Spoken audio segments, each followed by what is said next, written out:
Cariyos jagating lelembut kanthi ira-iraan metu saka kubur kaserat dening Budiono Dayak kapethik saking kulawarti Joko Lodang nomor 17 6 Desember 2000 langkung.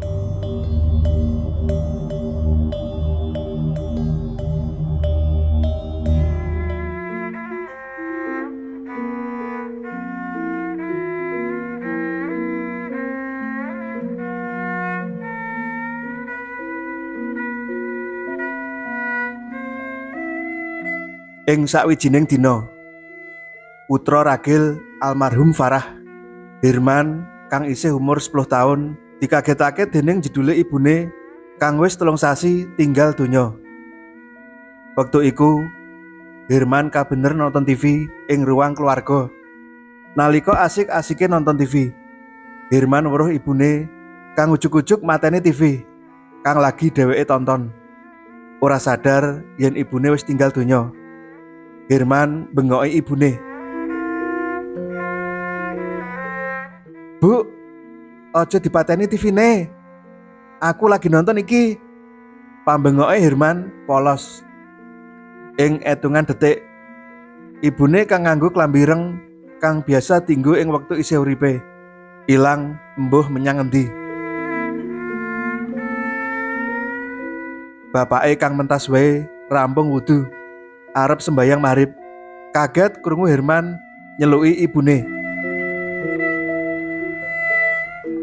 "Kowe mentas ngopo, Her? Kowe nyeluki ibumu lan menging mateni TV?" pitakone bapake. Sakwise diwangsuli iya dening Hirman, bapake kaget saknalika. Sebab Hirman bener-bener weruh ibune kang wis tinggal donya urip maneh lan mateni TV. "Ibu nganggo klambi ireng lan sarung warna soklat kang biasa dienggo nalika isih uripe," ceritane Hirman. Maune Amir, bapakne Hirman, ngira yen putrane nglindur utawa si ragil kabener berhalusinasi merga kangen marang ibune. Nanging sakrampunge salat maghrib, Amir dikagetake meneh dening wujudan ireng ing ruang sembayang. Sakwise dikagetake temenan, wujudan iku jebul sosok Farah, almarhumah bojone kang wis menehi putra 3. "Oh Gusti, napa menika Farah?" batine Amir takon. Amir age-age nututi menyang mburi. Bareng tekan pawon, Amir weruh kanthi cetha bojone kang ngadeg mandeng dheweke kanthi praupan pucet. Deleng matane werna putih. Farah nganggo klambi ireng lan sarung soklat kesenengane nalika isih urip. "Farah, kowe ta iku?" pitakone Amir. Merga wis dadi medhi, Farah ora mangsuli babar pisan. Ing etungan detik sakwise ditakoni, wujud Farah uga ngilang metu liwat cendela kang durung diinep. "Farah, Farah, menyang endi kowe?" Amir tambah penasaran. Wiwit bengi iku Amir dadi ora tentrem.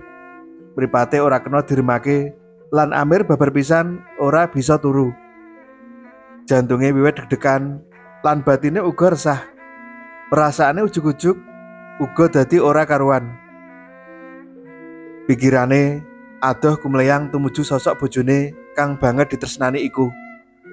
Uga kelingan kenangane endah ing Kalimusi kanthi numpak perahu wong loro. Batine Amir, apa Farah kang wis tinggal donya bisa urip meneh lan dadi medhi kaya iku?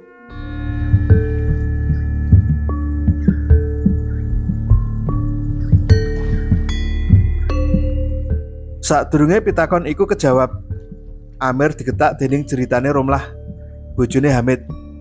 Tangga mepet pager.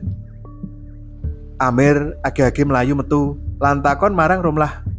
Romlah ngledak ing jogan omahe, semaput. "Keneng apa, Bu?"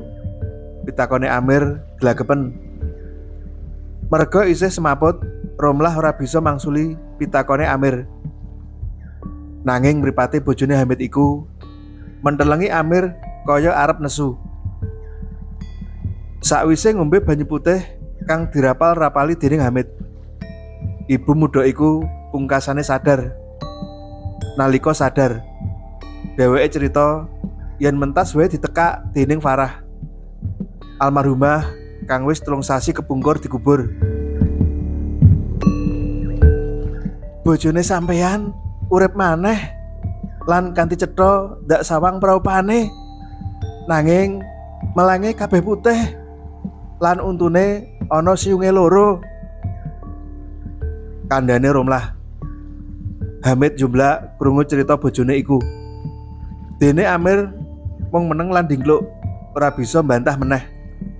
Sebab dheweke lan putrane Hirman mentas wae weruh Farah ing omahe.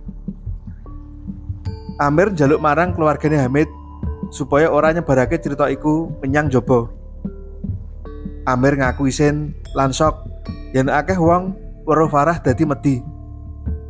Tumrap manungsa apik-apik, mligine Amir kang sregep menyang masjid, bakal sok yen warga padha weruh almarhumah bojone dadi medhi.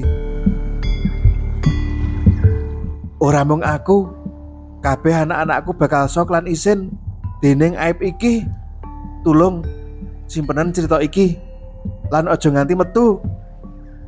Pengarep-arepe Amir. Amir duwe panemu yen saben wong kang mati dadi medhi. Biasane wong kasebut nalika uripe jahat, kejaba kakean dosa marang sakpada. Dheweke biasane uga duwe ati bosok nalika uripe, sirik, dengki, iri lan demen ngrasani.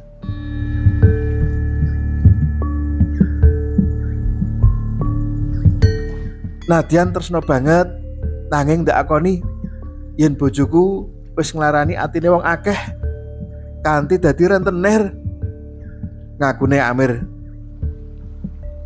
Pancen Amir ngerti temenan masalahe watake bojone iku. Nalika uripe, bojone dadi lintah darat lan nganakake duit. Yen korban kasep bayar, Farah ora peduli. Langsung njupuki barang-barang kang aji kanthi peksa. Malah kerep uga nindakake kekerasan kanthi nggawa prajurit penagih hutang kang dumadi preman-preman. Kejaba akeh nyiksa korban, Farah uga kondang maneni bojone. Duwe ati sirik, dengki lan iri, lan cangkeme pedes banget nglarani atine wong. Waktu Farah dimakamake ing kuburan Talangayu, para takziah wis cubriya yen matine Farah ora sampurna, sebab kejaba lemahe kanggo nguruki kuburane kurang banget. Ing jero kuburane uga mili banyu lan nglumpukake horong-horong. Jarene wong, yen manungsa tukang larani atine wong liya, kuburan bakal ciut lan akeh horong-horong lan ula ing kuburane. Bener wae. Sakwise 3 sasi dikubur, mayite Farah bangkit meneh.